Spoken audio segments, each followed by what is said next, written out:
नमस्कार दोस्तों, आप लोग कैसे हैं। उम्मीद है कि आप लोग अच्छे होंगे। आप सभी का स्वागत है हमारे इस यूट्यूब चैनल जनता एजुकेशन केयर में। दोस्तों, पिछली क्लास में हम लोगों ने पढ़ा था कि कबीर दास के जो दोहे हैं साखी के अंतर्गत, उनमें से हम लोगों ने दोहा नंबर 13 तक पढ़ा था। आज हम लोग दोहा नंबर 14 से देखेंगे।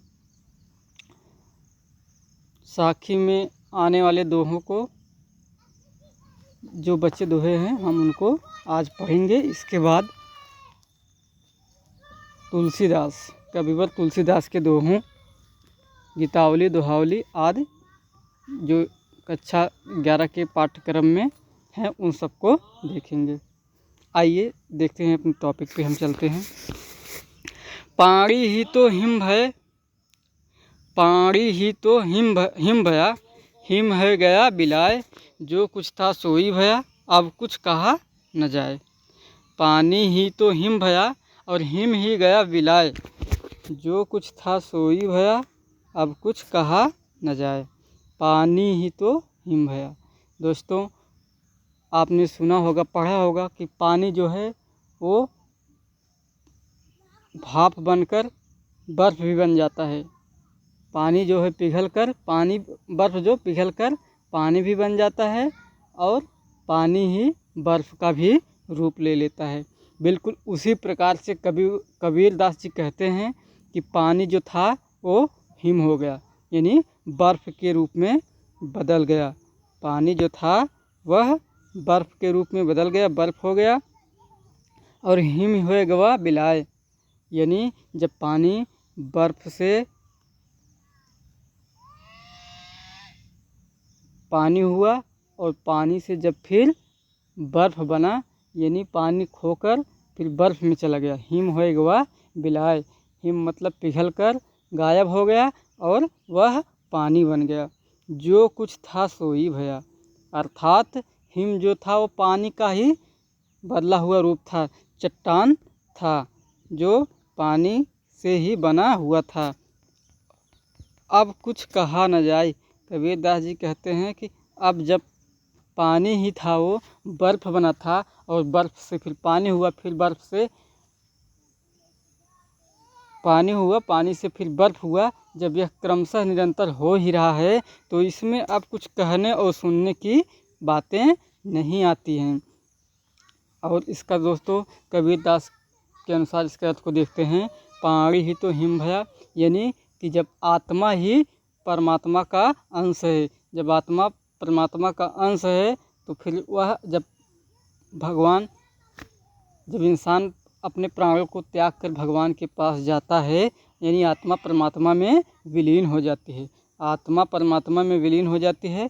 जो कुछ था, अर्थात आत्मा का ही अंश, परमात्मा का ही अंश आत्मा था और उसी के पास चला गया। तो अब इसमें कहने और सुनने की बातें क्या है। इसको कहा सुना क्यों जाए, अर्थात आत्मा जो थी वो परमात्मा का अंश था और उन्हीं के पास चला गया। अब इसमें कुछ कहने सुनने की बातें नहीं है। जिस तरह से पानी बर्फ़ हुआ, बर्फ़ से फिर पानी हुआ, एक क्रमशः चलता रहता है, उसी तरह से आत्मा परमात्मा का आना जाना, मिलना जुलना लगा रहता है। आगे की दोहे को देखते हैं, दोहा नंबर 15 को। पंखी उड़ाड़ी गगन को, पिन रहा परदेश, पानी पिया चंच बिन, भूल गया यह देश। पंखी उड़ाड़ी गगन को, पंछी जो था वो उड़ गया, मतलब जो शरीर से जो आत्मा थी वह निकल गई, चली गई गगन को, यानी परमात्मा के पास। शरीर से आत्मा निकलकर पंछी, मतलब यहाँ प्राणों से लिया गया दोस्तों, पंछी का अर्थ यहाँ प्राणों से लिया गया है। उड़ाड़ी गगन को, उड़ गया, प्राण जब हुए शरीर से निकल गया। और पिंड रहा परदेश, और जो ये शरीर रूपी पिंड जो था वो इसी देश में रह गया, अर्थात धरती पर ही रह गया। और उसमें जो आत्मा रूपी प्राण थे वह उड़कर परमात्मा परमपिता परमेश्वर के पास पहुँच गए। पानी पिया चंच बिन, अर्थात दोस्तों इसने कैसा पानी पिया, चंच बिन, अर्थात भगवत स्नेह रूपी, भक्ति भावना रूपी पानी को इसने ग्रहण किया और भूल गया यह देश। अर्थात जब भगवान और भगवत्ता का उसे ज्ञान प्राप्त हुआ, आत्मा और परमात्मा का उसे ज्ञान प्राप्त हुआ और उसे यह मालूम हुआ कि हमको परमपिता परमेश्वर के पास ही अंततः जाना होगा, तो हम यहाँ पर दोबारा फिर क्यों आए, उन्हीं के भक्ति में तल्लीन क्यों ना हो जाएं। उम्मीद है दोस्तों ये भी आपको समझ में आ गया होगा। आइए देखते हैं दोहा नंबर 16। पिंजर प्रेम प्रकाशिया, पिंजर प्रेम प्रकाशिया, अंतर भया उजास, बाणी फूट मुख कस्तूरी महामही, बाणी फूटी वास। पिंजर प्रेम प्रकाशिया, अंतर भया उजास, मुख कस्तूरी महामही और बाणी फूटी वास। दोस्तों ये जो हमारा शरीर है अस्थि पिंजर यानी हड्डियों का पिंजर है। जब इसमें ज्ञान फैला तो इसके अंतर यानी हृदय में प्रकाश फैल गया। पिंजर प्रेम प्रकाशिया, पिंजर इस अस्थिपंजर में जब भगवान का ज्ञान प्राप्त हुआ, भगवान ने जब इसको ज्ञान प्राप्त करवाया, अंतर भया उजास, इसके हृदय में हृदय में उजास यानी उजाला फैल गया, ज्ञान का प्रकाश फैल गया। मुख कस्तूरी महामही, और इसके मुंह से कस्तूरी के समान सुगंधित महिमा मंडन निकलने लगा। इसका हृदय जो है कस्तूरी के समान, इसका मन जो है कस्तूरी के समान सुगंधित हो गया। और बाणी फूटी वास, और बाणी आवाज़ में उस कस्तूरी की सुगंध आने लगी। आइए दोस्तों देखते हैं आगे के दोहों को। नैना अंतर आवतु, नैना अंतर आवतु, ज्यों हो नैन झपेहूँ, ना हो देखूं और को, ना तुझ देखन देऊं। कबीर दास जी कहते हैं कि हे प्रभु आप हमारे नैनों के अंदर यानी आँखों में आ जाइए, आप हमारे नैनों के अंदर आँखों में आ जाइए, नेत्रों में हमारे आ जाइए। ज्यों हो नैन झपेहूँ, जब हम आँखें मूंदने लगे जस्ट उसी टाइम, तुरंत उसी टाइम हे प्रभु आप हमारे नेत्रों में बस जाइए, आप हमारे आँखों में समा जाइए।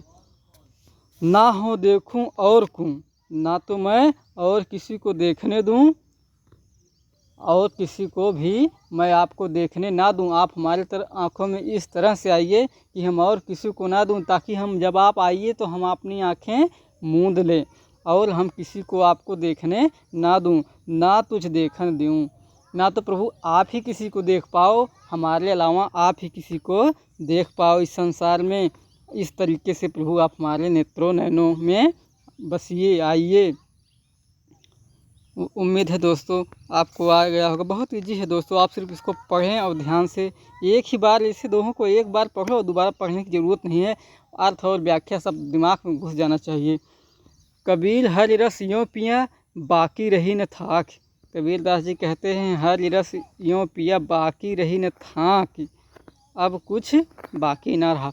कबीर दास जी कहते हैं कि भगवान परमपिता परमेश्वर की भक्ति इस तरीके से किया मैंने कि बाकी रही न थाक, अब कुछ भी बाकी नहीं रही, अब कुछ भी बचा खुचा नहीं है। पका कलश कुम्हार का, बहुर न चढ़ई चाँक। कुम्हार जिस तरह से एक बार कलश को, कच्चे घड़े को अब आवा में पका देते हैं तो वह दोबारा उस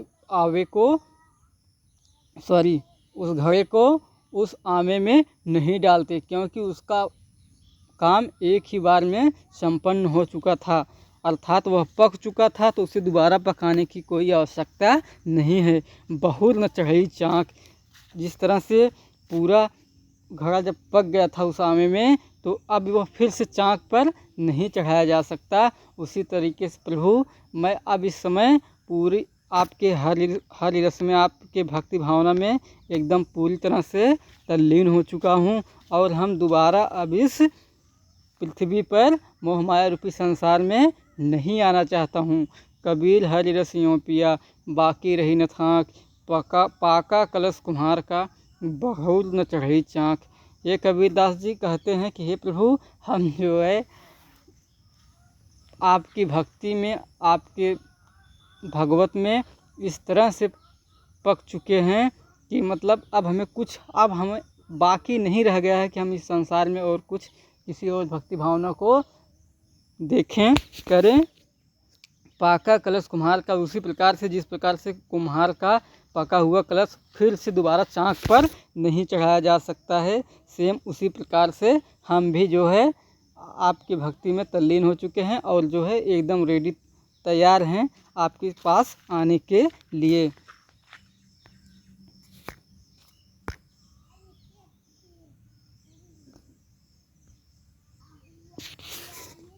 हेरत हेरत हे सखी रहा कबीर हेराय, बूंद समानी समद में शोकत हेरिन जाय। कबीर दास जी कहते हैं कि हे प्रभु, हेरत हेरत मैं आपकी दर्शन को ढूंढते ढूंढते मैं खुद खो गया। बूंद समानी समद में, ऐसा लगता है कि बूंद समानी समद में, जिस तरह से एक पानी की एक बूंद समुद्र में समा जाती है, मिल जाती है, तो वह दोबारा कभी ज़िंदगी में कभी ढूंढी नहीं जा सकती। शोकत हेरी जाए, किस प्रकार से हेरी जा सकती है। हेरत हेरत हे सखी, कबीर दास कहते हैं कि ढूंढते ढूंढते ये प्रभु, ढूंढते ढूंढते मैं खुद हेराई गया, मतलब खुद मैं खो गया हूँ। बिल्कुल उसी प्रकार से जिस प्रकार से एक बूंद समुद्र में मिल जाए तो उसको दोबारा कभी ढूंढा नहीं जा सकता है। शोकत हेरी जाए, किस प्रकार से उसको ढूंढा जा सकता है प्रभु। बिल्कुल उसी प्रकार से मैं भी आपको ढूंढते ढूंढते खो गया। जिस प्रकार से एक बूंद पानी की समुद्र में जाते ही दोबारा से कभी हेरी नहीं जा सकती है, सेम उसी प्रकार से मैं भी खो गया हूँ। अगली पंक्तियों को देखते हैं दोस्तों, अगले दोहे को देखते हैं।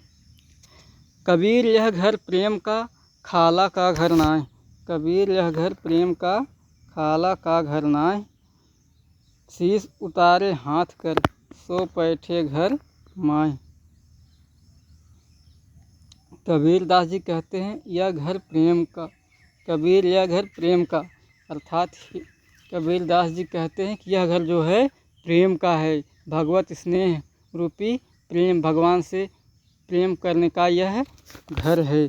खाला का घर ना है, अर्थात मौसी, खाला मीन्स होता है दोस्तों मौसी, मौसी का घर नहीं है ये। इस संसार में आप आए हो, वो मौसी का घर नहीं है, वे खाला का घर नहीं है।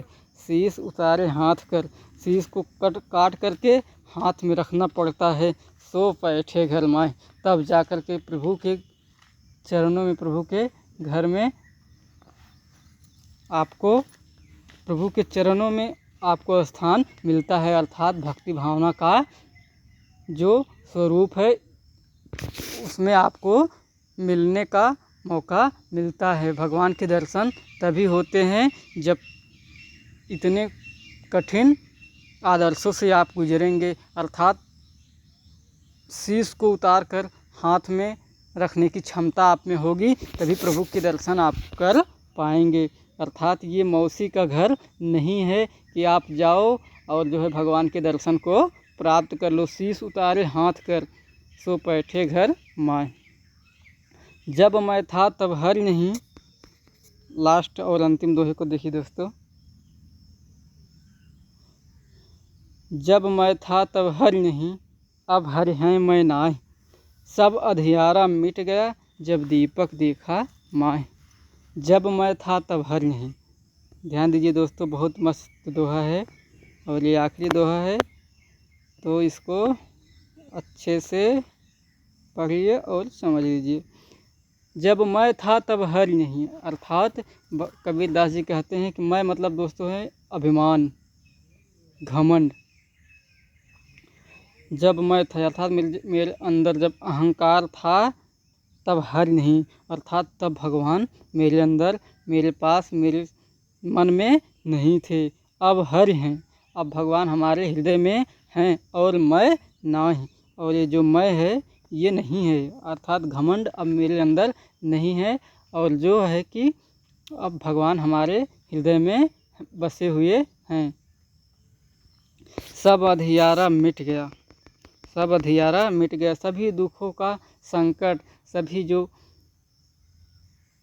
अंधियारा अर्थात दोस्तों सभी अंधकार जो थे हमारे मन में, जो मोह माया लोभ काम क्रोध ये सब बसे हुए थे, सब भाग गए, सब गायब हुए, मिट गया मतलब ख़त्म हो गया। जब दीपक देखा माय, जब हमने दीपक अर्थात ज्ञान के प्रकाश को अपने अंदर में पाया देखा, तब जाके सब अंधियारा मिट गया। सभी संसार की मोह माया हमसे दूर हो गए और प्रभु के दर्शन और प्रभु को हमने अपने अंतरात्मा में महसूस कर लिया। धन्यवाद दोस्तों। कैसा लगा ये क्लास? आप सबको बहुत ही अच्छा लगा होगा, ऐसा हम उम्मीद करते हैं। आगे नेक्स्ट आने वाले क्लास का वेट कीजिए, हम जल्दी ही उसको भी आपको प्रोवाइड करवा रहे हैं। धन्यवाद।